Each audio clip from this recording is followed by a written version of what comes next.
question for you. How many times did you check email yesterday? 5 times? 10 times? 20 times? If you're like most entrepreneurs, you don't even know the answer to that question because email has become this constant background noise. A notification dings, you check. Another one comes up, you check again. You're in the middle of client work and suddenly replying to emails instead of finishing the work that you started. And at the end of the day, your inbox is still a mess, you're exhausted, and you felt like you spent the whole day reacting instead of creating. I'm Diane, and a few years ago, I spent 2+ hours a day managing email. Now, I spend about 30 minutes. This is what I call inbox zen, not inbox zero, inbox zen. And in this video, I'm going to show you exactly what I changed. It only takes about 15 minutes to set up and gives back hours every single week. Here's what email felt for me before I figured this out. I would wake up and I would check my email right away before I even got out of bed. So I was already in reactive mode. I'd sit down to work on something important and a notification would pop up. I'd think, I'll just check this real quick. 20 minutes later, I'm still in my inbox,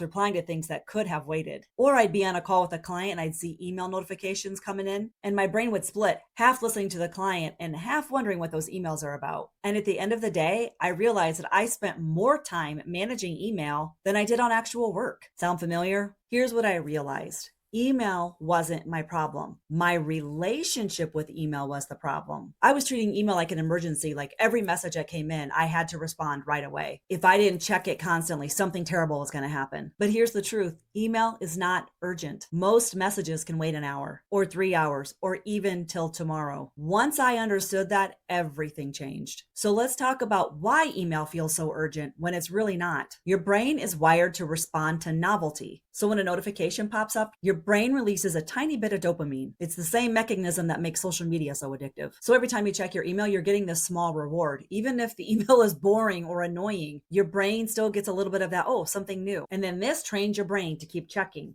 over and over all day long. The second thing that's happening is what psychologists call attention residue. When you're working on something important and you stop to check your email, your brain doesn't fully switch back to the original task. Part of your attention is still thinking about that email, or even if you responded correctly. So even if you close your email, your focus is still fragmented. This is why you can spend the whole day working, but feel like you didn't actually get anything done because your attention was scattered across 50 different things and not focused on one. So here's what changed for me. I stopped letting email control my day. I decided when I would engage with it, and that one shift gave me back hours. So here's what I can offer for you. And I am serious about this taking 15 minutes to set up. Step 1, choose 3 specific times a day that you will check your email. That's it, 3 times. Whatever works for you. For me, 9 a.m., 1 p.m., 4 p.m. But whatever works for you, choose your times. The key here is that these are the only times you will be in your email, not before, not after, and not in between. Now I know what you're thinking, but Diane, what if something urgent comes up? What if a client's trying to get a hold of me? Here's the thing. Truly urgent messages don't come through email. They'll come through your phone or text or another communication. If something is genuinely on fire, people will find a way to get a hold of you. That's not your inbox.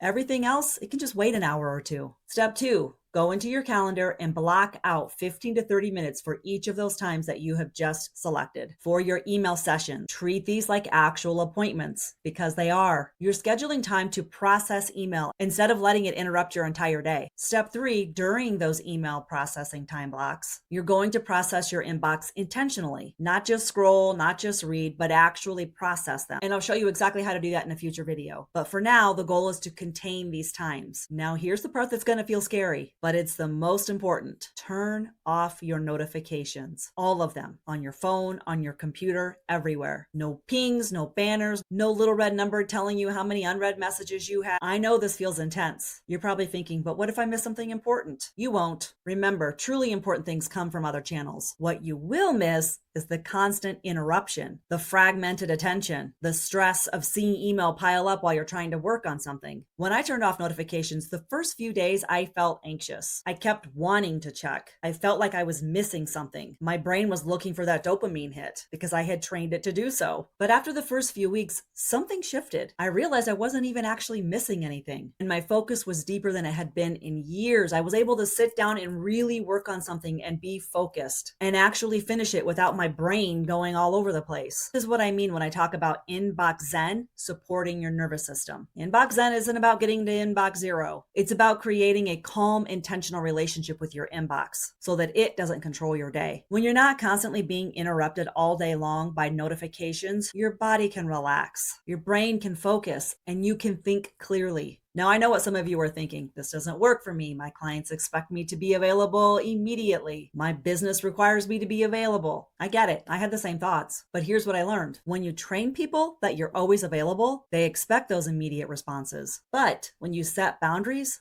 they adjust. And honestly, most clients respect it because it shows you have systems. It shows you're professional. It shows you value your time and theirs as well. If you're genuinely worried about a specific client or situation, you can just let them know. I check email 3 times a day at 9 a.m., 1 p.m., 4 p.m. If something urgent comes up, put urgent in the subject line or call me. 9 times out of 10, they'll say, that makes total sense. Because here's the secret. People don't actually need you to respond within 5 minutes. They just want to know that you will respond. And when you respond during your designated times, you're still being responsive. You're just not being reactive. I had a client who was a therapist and she was checking email in between every single client. Sometimes during lunch and even sometimes at 9 p.m. as she was laying in bed. She said that it made her feel productive, like she was on top of things. But when we actually tracked her time, we found that she was spending 3 hours a day just on email. And most of it wasn't even necessary. It was just checking, refreshing, and looking. We implemented this exact inbox zen strategy. 3 email blocks, notifications off. The first week she said it felt wrong. I totally relate to that. Like she was being irresponsible. But by week 2, she told me that something shifted. She realized how much mental energy she was spending on email, wondering what was coming in, feeling pulled to check. Now she only processes email twice a day, 8 a.m. and 5 p.m. It takes her about 45 minutes total for the day. And the rest of the time, she's fully present with her clients and her actual work. That's what Inbox Zen does. It saves you time. It saves your attention. It gives you back your peace of mind. So here's what I hope you do today. 1, choose those 3 email times. Put them in your calendar. Block those times out. 2, turn off those notifications right now, all of them. And 3, try this Inbox Zen approach for 1 week. Just 1 week. See what happens. I promise you, the world will not end, your clients will not leave you, and you will get back hours of your life. In the next video, I'm going to show you 3 back-end mistakes that are quietly draining your email, even if your email is under control. Because email is just one piece of the puzzle. And if you want the full system for organizing your entire back-end, not just your email, I have a program called Strategic Blueprint. The link is in the description, but honestly, even if you just implement the things that were outlined here today, it will make a huge difference. Email doesn't have to control your day, and you don't have to spend hours managing it to stay on top of it. What if instead you could check it 3 times a day, process it efficiently, and spend the rest of your day actually doing the work that you are here to do? Try it. Let me know how it goes. Stay gold, my friends.